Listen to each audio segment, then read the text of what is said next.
밤늦은 시간에 홀로 귀가하는 여성들만 노려 상습적으로 금품을 빼앗은 걸로도 모자라 성폭행까지 한 혐의로 20대 남성이 붙잡혔습니다.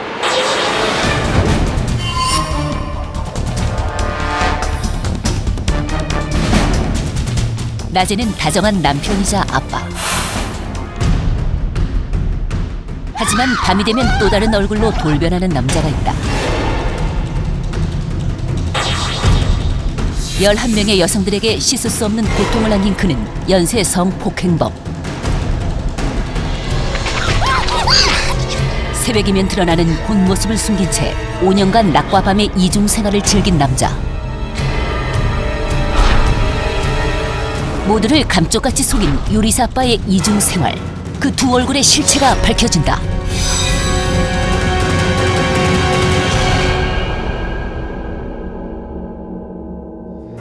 자, 마지막 손님에 대한 저만의 서비스입니다.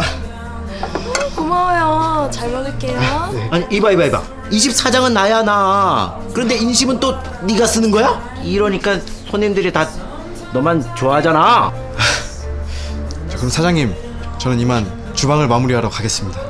저기 괜히 할 말이 없으니까 좀. 사람이 좀 마냥 좋아서는 저거. 평소 성실한 요리사였던 강 씨는 늘 퇴근 시간이 늦었다. 오늘도 수고가 많았어. 피곤하지? 아닙니다. 저야 뭐 형님이 훨씬 더 고생이 많으시죠. 손님들 상대하시느라. 추운데 얼른 들어가 쉬세요. 항상 열심히 해줘서 고마워. 우리 빨리 자리 잡아서 2호점은 자네 이름으로 내자고. 예, 형님. 얼른 들어가세요. 죄송합니다. 아닙니다. 요즘같이 험한 세상에 여자가 저거 겁도 없이 저거. 아휴. 저 오늘은 먼저 들어가 보겠습니다. 집까지 태워다 줄게. 아니에요. 들어가세요. 저 먼저 가보겠습니다. 아니 이봐 택시 타고 가는 거야? 직업적 특성상 새벽 3시가 넘어서야 집에 들어가는 날들이 많았지만 늘 딸에게는 다정한 아빠였다. 나영아, 아빠 피곤하셔. 좀 이따 또 일 나가셔야 되는데. 우리 아빠 좀 쉬게 해드릴까? 싫어. 아빠 일하러 가면 밤에는 못 보잖아. 낳고 잘 때 들어오잖아. 아빠는 나영이랑 노는 게 쉬는 거예요. 그치? 비행기 말고 또 뭐 할까? 아내에게도 더없이 자상하고 살가운 남편이었다. 여보, 오늘도 수고해요. 나영아, 아빠 뽀뽀해야지. 아빠 올 때까지 엄마랑 잘 놀고 있어야 돼. 아빠 뽀뽀.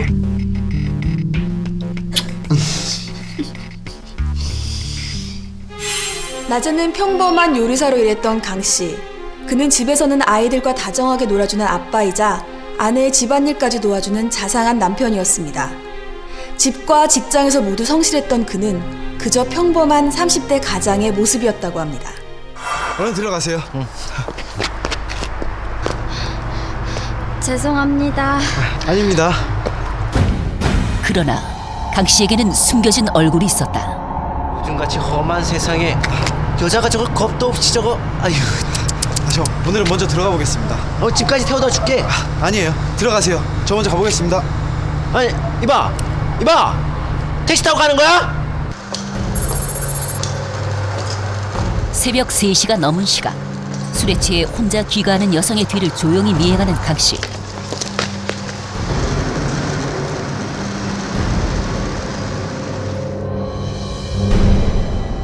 인기척을 느낀 여성의 발걸음이 빨라지자 강 씨 역시 점점 더 속도를 내고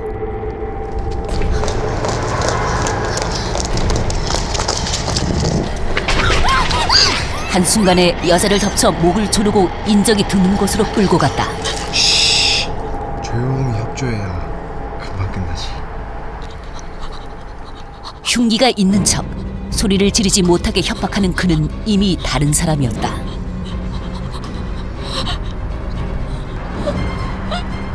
한번만 꺼내. 이야, 이렇게 이쁜 아가씨가 밤늦게 혼자 다니면 되나? 거기서 그치지 않고 이어지는 강 씨의 파렴치한 범죄는 지난 2006년부터 검거될 때까지 무려 10차례가 넘게 반복됐다.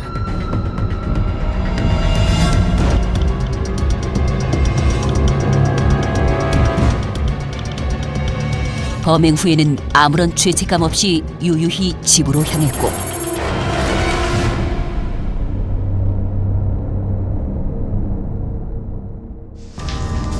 집에 들어가기 전에는 빼앗은 현금을 지갑에 정리하는 등 범행 흔적을 은폐하려는 치밀함까지 보였다.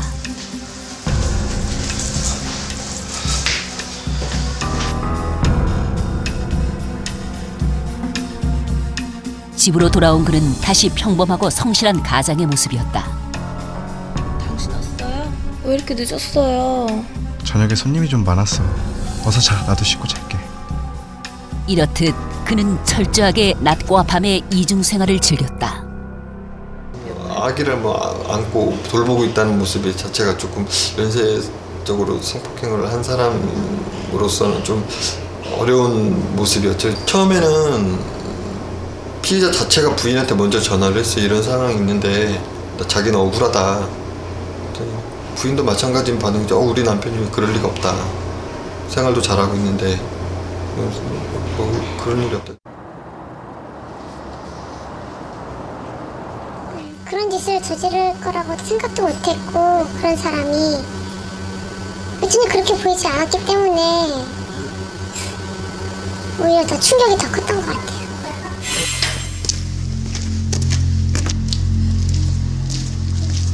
늦은 밤 공부를 마치고 귀가하는 어린 여학생도 범행 대상에서 예외일 수 없었다.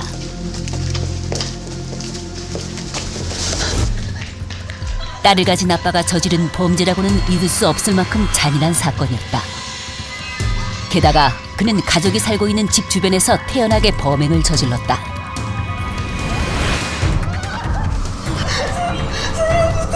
말만 잘 들으면 살려주기만 해. 이뻐해주기도 할게.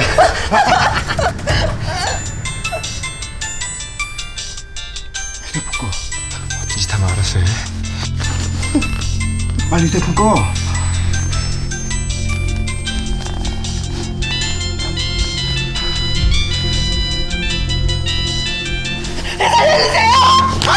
여보세요?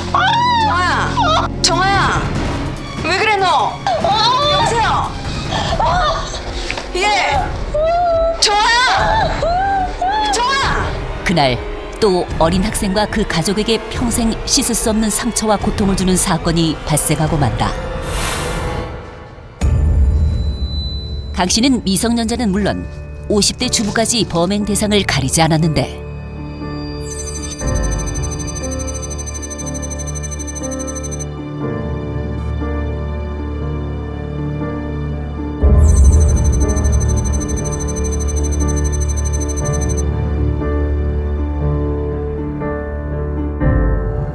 그래서 자기 머릿속에 가장 이상적으로 생각하는 가장 자기가 선호하는 어떤 목표 대상은 있겠지만 그거보다는 실제로 범죄가 발생하고 있는 어떤 시간과 장소 그리고 상황에 맞게 범행 대상을 선택하는 걸로 보는 게 더 적절할 것 같습니다. 범행 후엔 더욱 가정적인 남편이 되었던 강 씨. 자기야 괜찮아. 나는 하루 종일 집에 있는데 뭐. 당신이 늘 서서 요리하는 게 힘들지. 게다가 나영이랑 노느라 제대로 쉬지도 못하고. 나야 뭐 이렇게 몇 시간 놀아주면 되는데 자기야말로 온종일 나영이한테 시달리잖아. 근데 요즘 퇴근 시간 왜 이렇게 늦어? 사장님 당신 너무 부려먹는 거 아니야? 아니야. 회식했어.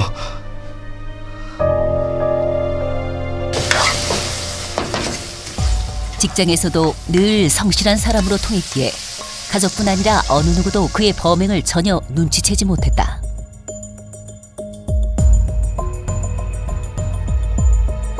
이야, 이거 정말 끝장인데 이거.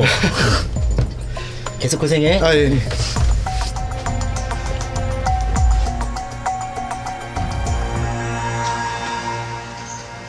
그러나 새벽이면 어김없이 그의 실체가 드러났다.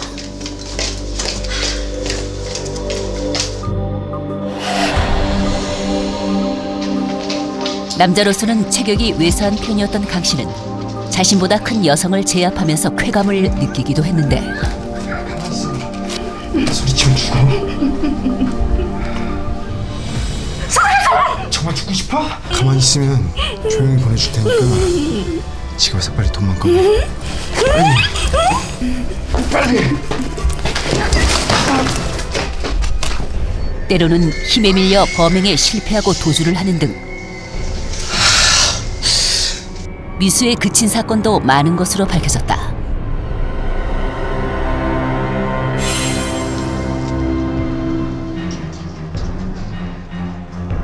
강 씨의 범행 절반 이상은 주택가 부근에서 발생했다. 골목길, 지하 주차장, 빈집 옥상 등 범행 장소를 미리 계획할 수 있었고 실패할 경우 숨거나 도주하기에도 복잡한 주택가가 훨씬 쉬웠기 때문이다. 피해자가 그 범행 직후 자기 주거지로 도주를 하면서 그 주변을 두리번거리면서 주변을 확인하는 모습을 저희가 확인을 했습니다. 가족들과 함께 살면서 그의 주 범행 지역이 됐던 이곳. 실제 강 씨가 거주한 것으로 알려진 집은 현재 비워진 채 굳게 잠겨져 있었다.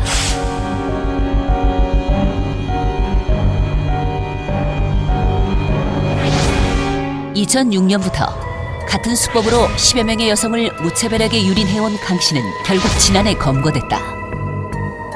검거 당시 강 씨는 자신의 범행을 완강히 부인하는 뻔뻔함을 보였다고 하는데 부인하면서 저희는 이제 체포영장을 발부된 상태고 집 현장에서 이제 그 증거품 같은 경우를 압수수색하면서 범행이 썼다는 옷하고 모자, 바지 이런 걸 하나씩 찾아내니까 그때서부터는 수그러들더라고요.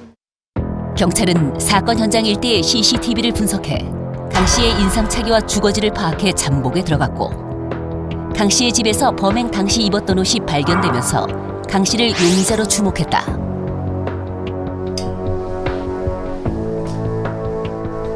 김영사, 그 CCTV에 걸린 거 맞지? 이건 확실합니다. 범행 당시 입고 있었던 옷뿐만 아니라 집안 곳곳에서 피해자가 증언한 것과 일치하는 증거품들이 발견되면서 강 씨의 파렴치한 이중 생활은 세상에 드러나게 됐다. 또한 강 씨의 담배꽁초와 사건 현장에서 확보한 DNA 감식 결과 2006년부터 미제 사건으로 남아있던 5건의 성폭행 사건 역시 모두 강 씨의 범행임이 밝혀졌다. 대체 그는 언제부터 이런 철저한 이중 생활을 해왔던 걸까? 2006년 겨울 군 복무 중이던 강 씨는 휴가를 나와 밤 늦도록 술을 마시고 거의 새벽이 돼서야 귀가하던 길이었다.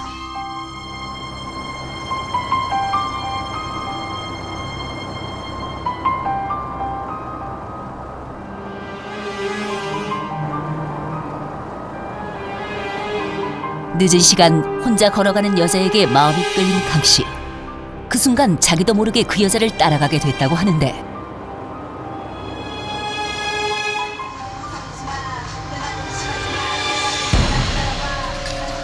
순간의 충동을 억제하지 못한 강 씨는 술 기운을 빌어 우발적으로 첫 범행을 저지르고 마는데